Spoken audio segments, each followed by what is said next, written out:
Columbia Network takes pleasure in bringing you Suspense.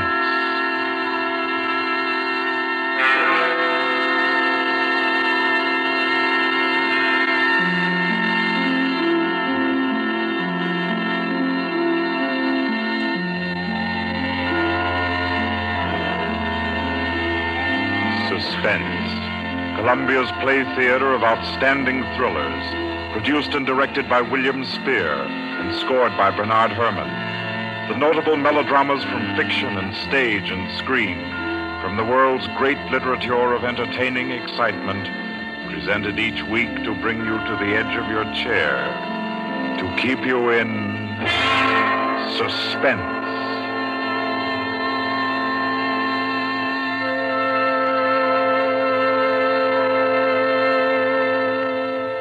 Tonight's adventure in suspense is from the pen of Dorothy Sayers.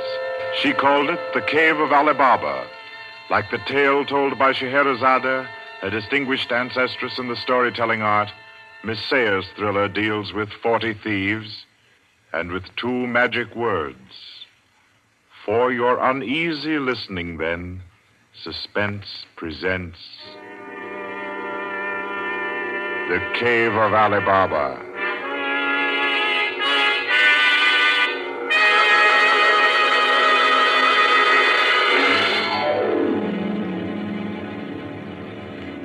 On a Saturday afternoon in January, in a grim and narrow house in Lambeth, a man sat eating kippers and reading the daily paper. He was smallish and spare, with brown hair rather too regularly waved and a strong, brown, pointed beard. His double-breasted navy blue suit, his socks, tie, and handkerchief were all scrupulously matched, and his brown boots just a trifle too highly polished.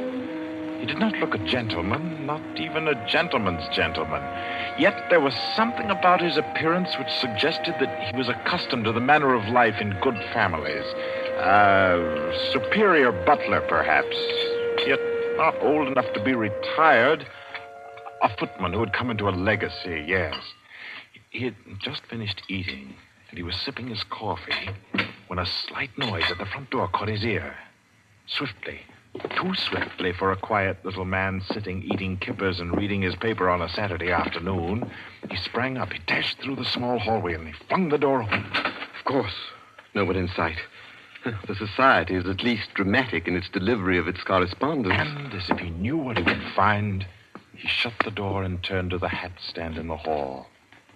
An envelope had been placed there. It was addressed to Joseph Rogers. So Mr. Rogers opened the note.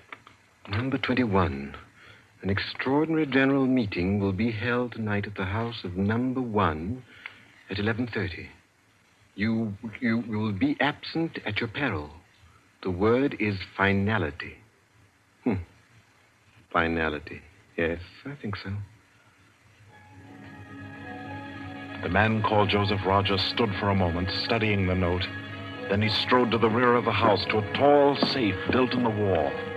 Carefully, he manipulated a dial. He swung the safe door open. He stepped inside into a small strong room. He opened a drawer marked correspondence, placed the note inside, and then came out again. A moment to reset the lock for a new combination, and then he went back into the living room. He reached for the telephone. He lifted it from the cradle and then reconsidered. Too dangerous. He hurried upstairs and clambered into an attic. In the furthest corner, he searched for and found a knothole in the woodwork. He pressed it. A concealed trapdoor swung open, and he was in the loft of the adjoining house. He paused before 3 cages, in each of them a carrier pigeon. Carefully, he wrote a note. Slipped it under a pigeon's wing. There you are, my pretty. There, take it easy now. There you go. Lie straight. 4:30. I'll send another pigeon at 5 and the third at 6. I should have my answer by 9:30 at the latest. Oh, I forgot one thing, most important. Mr. Rogers moved through the trapdoor, back into the attic of his own house, and once again he stood before the tall safe built in the wall. He opened the door, stepped into the strong room, moved for a moment quietly in the dark, and then spoke gently. Now, be good, my sweetheart. I'm depending on you. Open sesame. Come on now, old thing. Open sesame. Open sesame. That's better. That's very much better.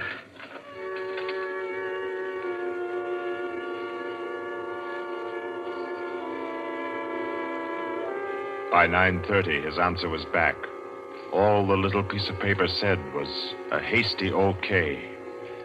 At 11:15, he took his revolver from a locked drawer, inspected it carefully. Yes, loaded it with cartridges from an unbroken packet, and left the house. He walked quickly, keeping well away from the wall. And when he climbed on a bus, he sat next to the conductor, where he could watch all who got on and off. By 25 minutes after 11, he was out on lonely Hampstead Heath, pausing in the shadow of a large tree to adjust a black velvet mask on which, in white thread, was stitched the number 21. Then he stepped briskly to the door of the villa that lay before him and...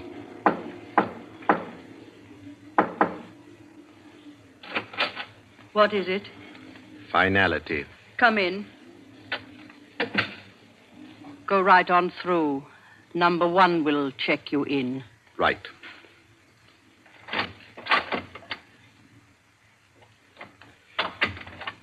$21, sir. Lift your mask. Very well, 21. You may go on to the meeting room. Thank you, sir.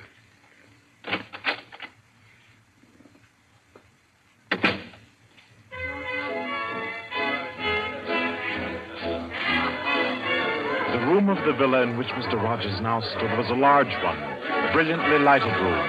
There was a gramophone in one corner blaring out a jazz tune. To its rhythm, couples, masked men and women, were dancing. Some were in evening dress, some in tweeds and jumpers. In another corner of the room was the bar. Mr. Rogers went up to it and asked the masked man in charge for a double whiskey. He consumed it slowly, leaning on the bar. The room filled. Presently, someone moved across to the gramophone and stopped it. Mr. Rogers looked around. Number 1, the massive gentleman in evening dress who had checked him in, appeared on the threshold. A tall woman in black stood beside him. Her mask, embroidered with a white number 2, covered her hair and her face completely. Only her fine bearing, her white arms, and her dark eyes, shining through the eye slits, proclaimed her as a woman of power, of physical attraction. The masked dancers were silent now as number 1 spoke. Ladies and gentlemen, we are short 2 members tonight. I need not inform you of the disastrous failure of our plan for obtaining the plans of the Court Windlesham Heliscoper. Our courageous and devoted friends, number 15 and number 38, were betrayed and taken by the police. Some of you might fear that under examination these 2 would break down and give away our society. There is no need for such a fear. I gave the usual orders, and their tongues have been silenced. Their defense will be discreetly compensated in the usual manner. I call upon number 12 and 34 to undertake this agreeable task. They will attend me at my office for their instructions after the meeting. Will the numbers I have named kindly signify by raising their hands that they are able and willing to perform this duty? Thank you. Ladies and gentlemen, please take your partners for the next dance. The gramophone struck up again. Mr. Rogers turned to a girl near him in a red dress. She nodded, and they slipped into the movement of a foxtrot. The couples gyrated solemnly and in silence. Their shadows were flung against the blinds as they turned and stepped to and fro. The girl in red spoke to Mr. Rogers. What's happened? I'm frightened, aren't you? feel as if something awful was about to happen. It does take one a bit short. Number one's way of doing things. But it's safer like that. Oh, those poor men. No talking, please. You know the rules. Sorry. In silence, the dance continued. And then it came to an end.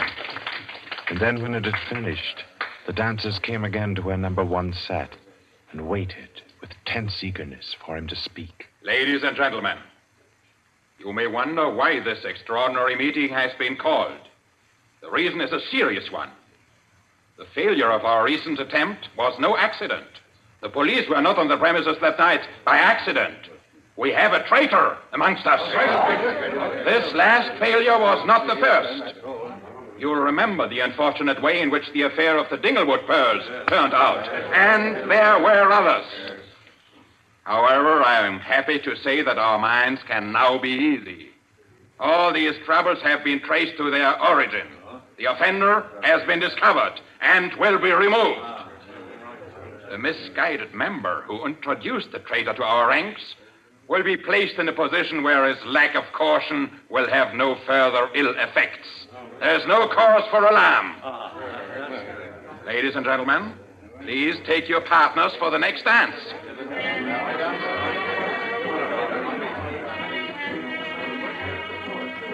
Again, the gramophone took up its bizarre monotony, and the masked dancers glided and turned, and their movements were sharper, more staccato. The girl in red was claimed by a tall mask and evening dress. A hand laid on Mr. Rogers' arm made him start. A small, plump woman in a green jumper slipped a cold hand into his. The dance went on.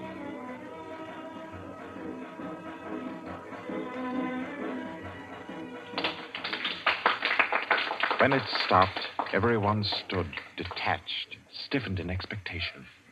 The endless interval was over. Number one raised his voice. Ladies and gentlemen, you will no doubt wish to be relieved of the questions on your mind. I will name the persons involved. Number 37. No! Silence! I swear on it. Silence! You have failed in discretion. You will be dealt with. If you have anything to say in defense of your folly, I'll hear it later. Sit down.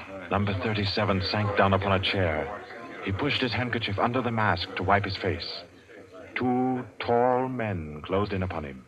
The rest fell back. Ladies and gentlemen, I will now name the traitor. Stand forward. Number 21. Take off your mask. Number 37. This man was introduced to our society by you under the name of Joseph Rogers, formerly second footman in the service of the Duke of Denver, dismissed for petty thievery. Did you take steps to verify the statement? I did as God's my witness. It was all straight. I had him identified by two of the servants. I asked all over about him. The story was true. I'll swear it was. Number 21. Your name has been given as Joseph Rogers. Is that your real name? Answer me. Is that your real name? No. What is your name? Peter Death Braden Whimsy. Silence! My compliments, your lordship. We thought Lord Whimsy was dead. He was killed, so the paper said 2 winters ago, while shooting big game in Africa.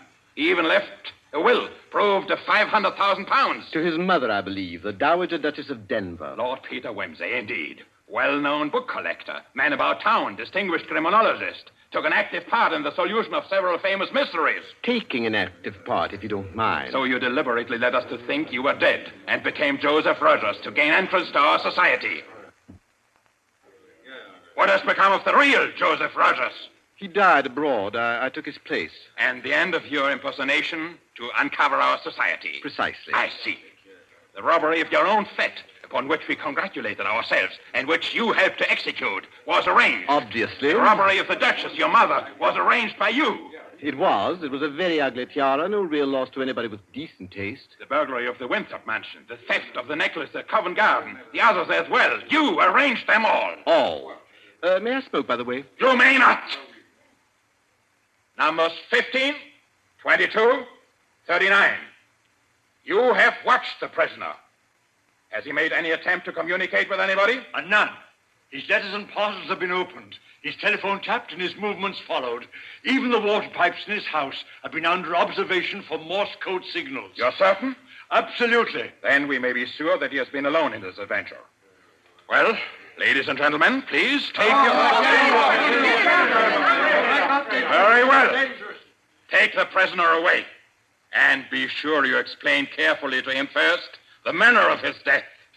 I'm sure he'll enjoy it. Wait, at least you can let me die decently. Take him away. Stop, I have something to say, something to sell. We make no bargains with traitors. No, but listen. Do you think I haven't thought of this? I'm not a fool. I've left a letter. To whom? To the police. If I don't return tomorrow, it'll be opened. It's a bluff. The prisoner sent no letter. He's been strictly watched for months. I left the letter before I came to Lambeth. Then it can't contain no information of any value. Oh, but it does. The combination of my safe. Indeed? Has this man's safe been searched? Yes. What did it contain? No information of importance, sir. An outline of our organization, the name of the house, nothing that can't be altered and covered before morning. And did you investigate the inner compartment of the safe? You hear what he says, did you? He's trying to bluff. There is no inner compartment. I hate to contradict you, but I'm really afraid you must have overlooked it. And what did you say was in the compartment, if it does exist? The names of every member of this society with their addresses, photographs, and fingerprints. How did you say you contrived to get this information? By doing a little detective work on my own. But you've been watched. True, the fingerprints of my watches adorn the first page of the collection. That statement can be proved? Certainly. The name of number 40, for example... Stop!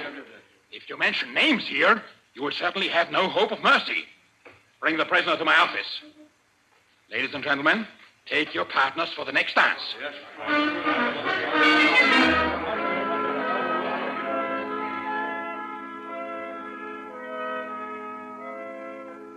Well, am I to go on? I've proved that I know your gang from number 1 through number 25. Do you want me to prove that I know the others as well? My lord, your story fills me with regret that you are not, in fact, a member of our society. Wit, courage, and industry are valuable in an association like ours. I fear I cannot persuade you. No, I suppose not.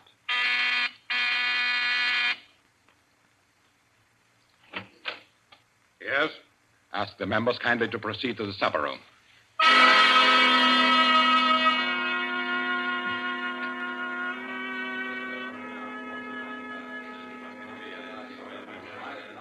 Ladies and gentlemen, I'll not conceal from you the seriousness of the situation. The prisoner has recited to me 25 names and addresses which were thought to be unknown except to their owners and to me. There has been great carelessness. Fingerprints have been obtained. He showed me some photographs of them. He tells me that the book of names and addresses is to be found in the inner compartment of his safe, together with certain letters and papers stolen from the houses of members and several objects with fingerprints. I believe he tells the truth. He offers the combination of the safe in exchange for a quick death.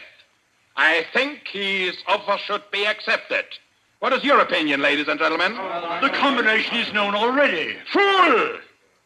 This man is Lord Peter Wimsey, a scientist of crime. Do you think he will have forgotten to change the combination? Oh, I say give him the promise. Time's getting short. You agreed?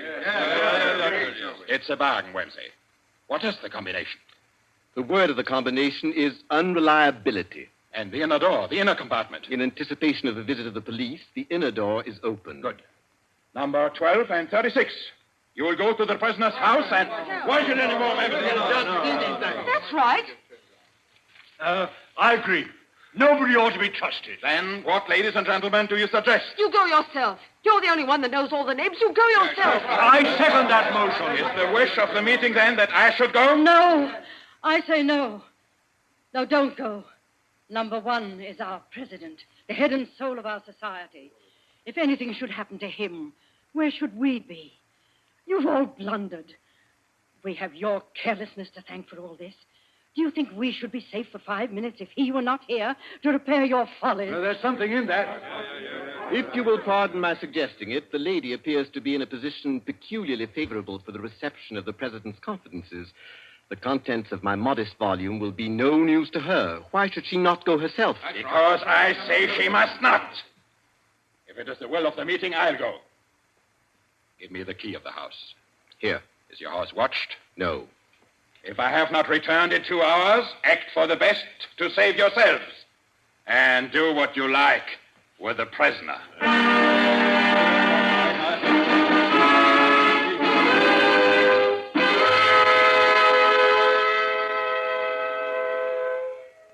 The president has been gone 2 hours. Traitor! What's happened to him? How should I know? Perhaps he's looked after himself and gone while the going was good. Liar! Oh. He'd never do that. What have you done with him?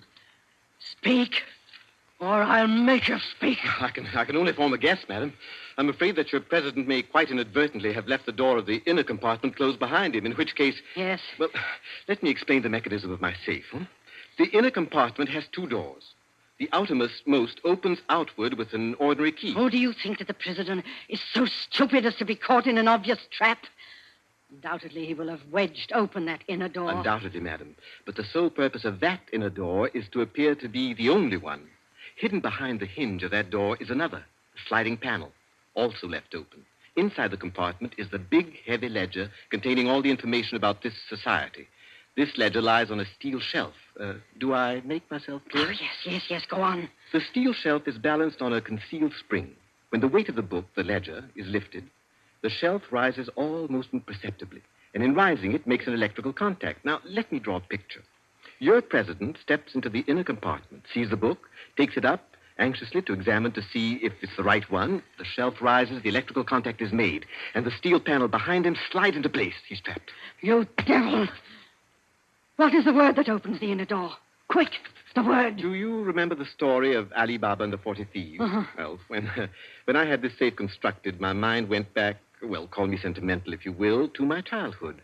The words that open the door are open sesame. Oh. How long can a man live in this devil's trap of yours? Oh, I should think he might hold out for a few hours if he didn't use up all the oxygen by hammering and yelling. I imagine if we go there at once, we'll be able to get him out all right. I'll go myself. I think you'd better take me with you. Why? Well, I'm the only person who can open the door. But you've given me the word. Yes, you have the word. But this door of mine, I'm rather proud of it. You know, it's my own invention. It's the latest thing. It will open to the words open sesame, all right. But to my voice only. Your voice? I'll choke your voice from my hands. Don't. What do you mean, your voice only? Don't clutch my throat like that.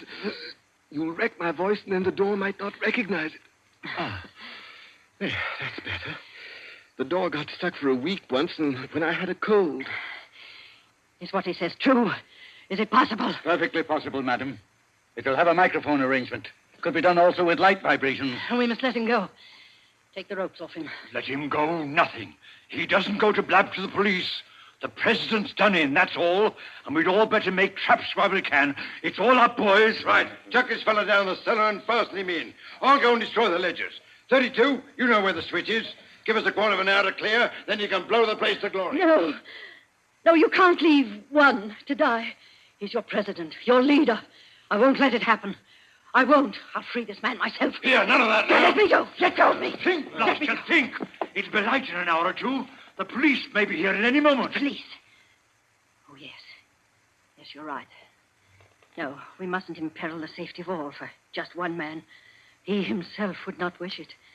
Throw this man in the cellar and let's get out of here while there's time.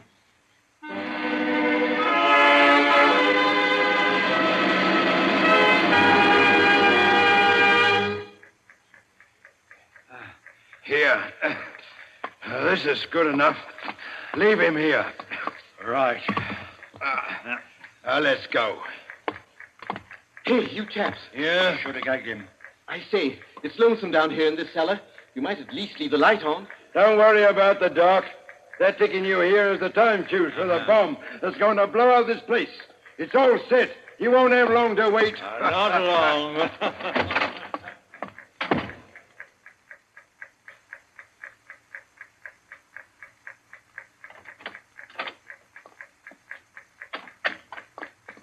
Who is it?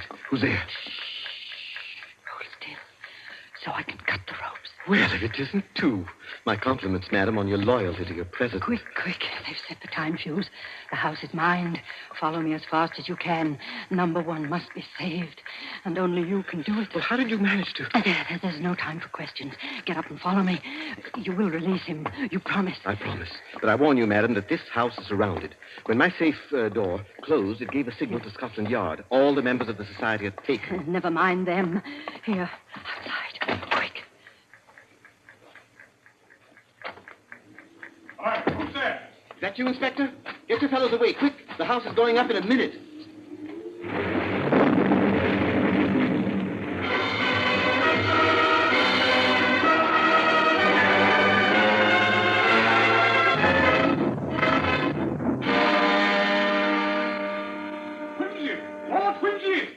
It's Inspector Parker, old man. Are you all right? Yeah, I'm a bit winded. What's happened, Inspector? Oh, about half a dozen of them got blown up. The rest we bagged. Hurry, we must hurry. Who's this? One of the gang. She's called number 2. We must save him, we must. Golly, I clean forgot the gentleman in the safe. Parker, where's your car? It's down the lane. Send one of your men down to get it. Right. Johnson, bring that car here. Yes, sir. I've got the number 1 of the whole company quietly asphyxiating at home. I promised we'd get back and save him. He's the bloke that we've been wanting. The man at the back of the Morrison case and the Hope Wilmington case and hundreds of others.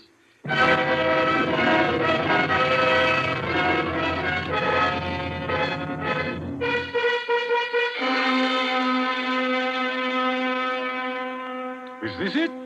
Quite a contraption. Yes, I only hope he hasn't upset the adjustment by thumping at it. Hurry, oh, please, hurry. I hope you haven't hurt my voice. You sound all right. If I can only be conversational. Come on, old thing. Show us your paces. Open sesame. Open sesame. Confound you. Open sesame. Open sesame.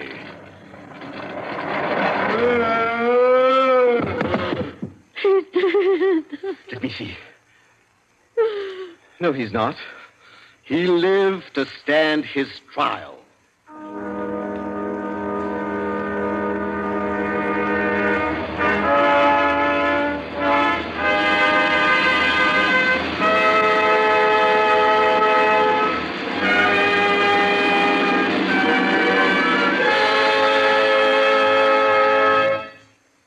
And so, all's right with the world, as it always is when Lord Peter Wimsey is involved.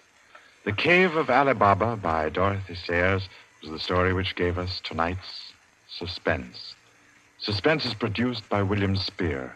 Our guest director for this evening was Robert Louis Sheehan. Tonight's radio drama was written by Peter Lyon and scored by Bernard Herrmann. Romney Brent was Peter Wimsey, William Moulton played number 1, and Ira Gerald, the lady in the case. Others in the cast were Kathleen Cordell, Victor Beecroft, Roland Bottomley, J.W. Austin, William Podmore, Ian Martin, and William Moulton. Next Wednesday, Suspense will not be heard because of a special all-star Hollywood broadcast which Paramount Pictures will present. 2 weeks from tonight, at this time, Columbia will bring you another selected story from the world's great literature of thrills. Another study in suspense.